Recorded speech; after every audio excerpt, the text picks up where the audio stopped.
Conversing is produced and distributed in partnership with Comment Magazine and Fuller Seminary. I'm Mark Labberton. Welcome to Conversing.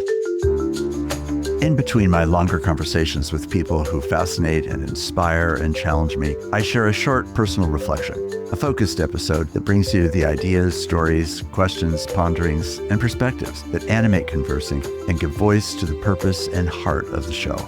Thanks for listening with me.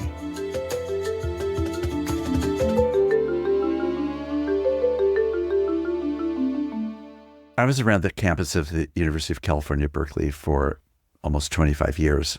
Spent hours and hours and hours on the campus looking and watching the faces there. People's Park, where so many anti-war demonstrations had occurred in the 60s.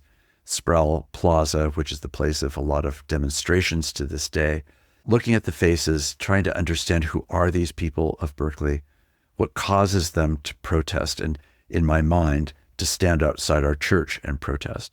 And I often found that what I wanted to do was not get another megaphone to somehow bark back at them from a distance. That was not what I was trying to do in my preaching, was to out-megaphone them.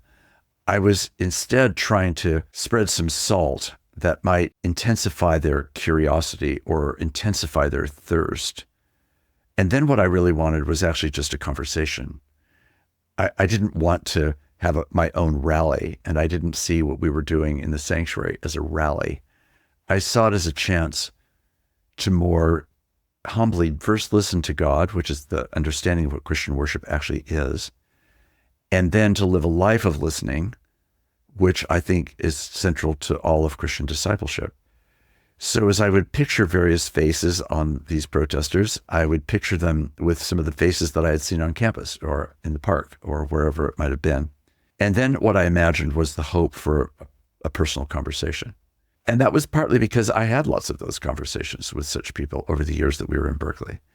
And they sometimes pursued me, but I often pursued them, just being in a plaza full of protesters, asking people what they were up to, what the protest meant to them, why they were part of it, what was their background, how had they come to this particular concern, how was it affecting them? And sometimes they would ask back, why are you here? I didn't find that was all that often. But when it did happen, it felt like, well, I'm here partly because I just want to understand why you're here. I'm here because you're here. And I want to know why. And I want to understand that, because probably a great deal of it I would really empathize with. And there may or may not be boundaries on what I would think, or places where we would disagree, of course. But that was much less interesting to me. It was primarily about what is it that motivates, and how have you come to be motivated in this way? And how does that shape my understanding of the lineup of protesters? Now, in actual fact, I wish there had been a lineup of protesters outside First Press asking, how dare you? And I was sometimes also aware that I was disappointed that there wasn't a real lineup, nor would there be, because frankly, there would be the presumption of such deep irrelevance that they wouldn't show up to make a protest. And I would often think, why are we not gathering protesters?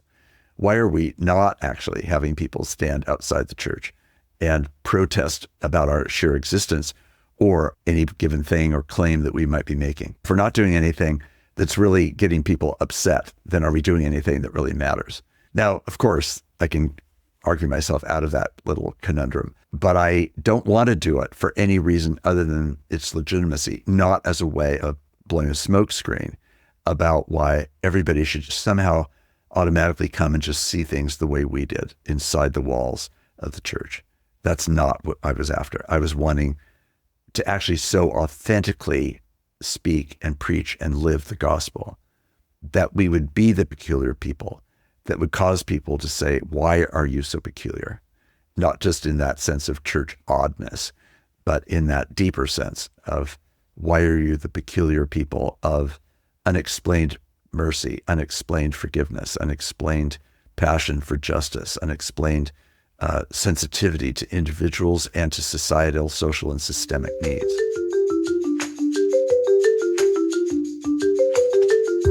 Conversing is produced and distributed in partnership with Comment Magazine and Fuller Seminary. Peter Labberton is our engineer and editor, Evan Rosa is our producer. For more information about Comment Magazine, visit comment.org, where you can subscribe, read the current magazine issue, and browse their archive. Fuller Seminary is an evangelical, multi-denominational graduate institution committed to providing indispensable formational education for diverse Christian leaders everywhere. For information, visit fuller.edu. I'm your host, Mark Labberton. Thanks for listening with me.